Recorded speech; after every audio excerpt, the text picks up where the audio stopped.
حضرت علی سے کسی نے پوچھا، یا علی آپ کی زندگی میں کوئی ایسی حسرت جو رہ گئی ہو؟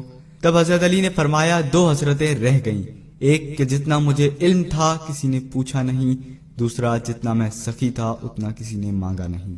آپ نے فرمایا، زندگی کے 3 سنہری اصول ہمیشہ یاد رکھو۔ ایک، اس سے ضرور معافی مانگو جسے تم چاہتے ہو، دوسرا اسے مت چھوڑو جو تمہیں چاہتا ہے، تیسرا اس سے کچھ نہ چھپاؤ جس پر تم اعتبار کرتے ہو۔ آپ نے فرمایا، دوست سے سنبھل کے دوستی کرو، ہو سکتا ہے وہ کسی دن تمہارا دشمن بن جائے، اور دشمن سے سنبھل کے دشمنی کرو، ہو سکتا ہے وہ کسی دن تمہارا دوست بن جائے۔ زبان کا وزن بہت ہی ہلکا ہوتا ہے، مگر بہت کم لوگ اسے سنبھال پاتے ہیں۔ آپ نے فرمایا، جسم ایک دکان ہے اور زبان اس کا تالا، جب تالا کھلتا ہے تو معلوم ہوتا ہے کہ دکان سونے کی ہے یا لوہے کی۔ زندگی تیز ہواؤں کی مانند ہے، جس نے اس کی آندھیاں برداشت کر لیں وہ کبھی غم کی گھٹا نہیں دیکھتا، سرسبز و شاداب باغ دیکھتا ہے۔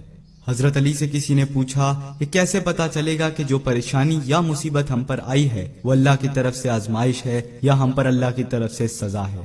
آپ نے جواب دیا، جو مصیبت تجھے اللہ کی طرف لے جائے وہ آزمائش ہے، اور جو مصیبت تجھے اللہ سے دور کر دے وہ سزا ہے۔ حضرت علی کے پاس ایک یہودی آیا اور کہا، میں نے سنا ہے کہ جب آپ مسلمان عبادت کرتے ہو تو وسوسے اور خیالات آتے ہیں، جبکہ ہم عبادت کرتے ہیں تو ہمیں نہیں آتے۔ حضرت علی نے جواب میں فرمایا، اگر ایک گھر فقیر کا ہو اور ایک گھر امیر کا تو چور کہاں جائے گا؟ یہودی نے کہا، امیر کے گھر میں۔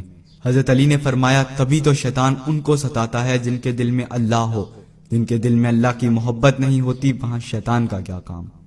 آپ نے فرمایا، جب تمہاری جان کو خطرہ ہو تو صدقہ دے کے جان بچاؤ، اور جب تمہارے دین کو خطرہ ہو تو جان دے کر دین بچاؤ۔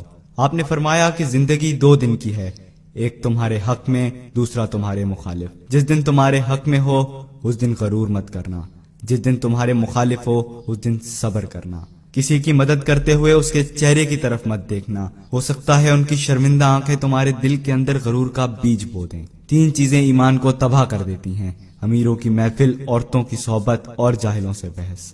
حضرت علی نے فرمایا، جانور میں خواہش اور فرشتے میں عقل ہوتی ہے، مگر انسان میں اللہ تعالیٰ نے دونوں رکھی ہیں، اگر وہ عقل دبا لے تو جانور، اگر خواہش کو دبا لے تو فرشتے کی مانند ہو جاتا ہے۔ آپ نے فرمایا، اپنے جسم کو ضرورت سے زیادہ مت سنوارو، اسے تو مٹی میں مل جانا ہے، سنوارنا ہے تو اپنی روح کو سنوارو، کیونکہ اسے تو رب کے پاس لوٹ کے جانا ہے۔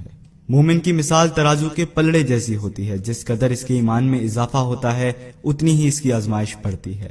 آپ نے فرمایا، اچھے لوگوں کی ایک خوبی یہ بھی ہوتی ہے کہ انہیں یاد نہیں رکھنا پڑتا، وہ یاد ہی رہتے ہیں۔ آپ نے فرمایا، رزق کے پیچھے اپنا ایمان مت خراب کرو، کیونکہ رزق انسان کو اس طرح تلاش کرتا ہے جیسے مرنے والے کو موت۔ حضرت علی نے فرمایا، رشتے خون کے نہیں احساسات کے ہوتے ہیں، اگر احساس ہو تو اجنبی بھی اپنے ہو جاتے ہیں، اگر احساس نہ ہو تو اپنے بھی اجنبی ہو جاتے ہیں۔ ایک مرتبہ کساب آواز لگا رہا تھا، تازہ گوشت ہے لے لو۔ وہاں سے حضرت علی کا گزر ہوا، کساب نے آپ سے کہا، تازہ گوشت ہے لے جائیں۔ حضرت علی نے فرمایا، آج میری جیب اجازت نہیں دیتی۔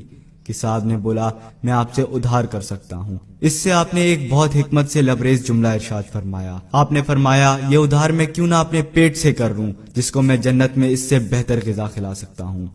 حضرت علی نے فرمایا، لفظ انسان کے غلام ہوتے ہیں مگر صرف بولنے سے پہلے تک، بولنے کے بعد انسان اپنے لفظوں کا غلام ہو جاتا ہے۔ آپ نے فرمایا، کوئی تمہارا دل دکھائے تو ناراض مت ہونا، کیونکہ قدرت کا قانون ہے، جس درخت کا پھل زیادہ میٹھا ہوتا ہے لوگ پتھر بھی اسی کو مارتے ہیں۔ آپ نے فرمایا، کسی کا عیب تلاش کرنے والے کی مثال اس مکھی جیسی ہے جو سارا خوبصورت جسم چھوڑ کر صرف زخم پر جا کر بیٹھتی ہے۔ آپ نے فرمایا، اچھا دوست چاہے کتنا بھی برا بن جائے کبھی اس سے دوستی مت توڑنا، کیونکہ پانی چاہے کتنا بھی گندا ہو آگ بجھانے کے ضرور کام آتا ہے۔ آپ نے فرمایا، زندگی کے ہر موڑ پر صلح کرنا سیکھو، کیونکہ جھکتا وہی ہے جس میں جان ہوتی ہے، اکڑنا تو مردے کی پہچان ہوتی ہے۔ دوست ہو یا پرندہ دونوں کو آزاد چھوڑ دو، اگر لوٹ آیا تو تمہارا، نہ لوٹ کر آیا تو تمہارا وہ کبھی تھا ہی نہیں۔ بادشاہ نے وزیر کو انگوٹھی دی اور کہا، اس پر کوئی ایسا فقرہ لکھوا لاؤ جسے میں خوشی میں پڑھوں تو اداس ہو جاؤں اور غم میں پڑھوں تو خوش ہو جاؤں۔ وزیر گیا اور انگوٹھی پہ یہ لکھوا لایا کہ یہ وقت بھی گزر جائے گا۔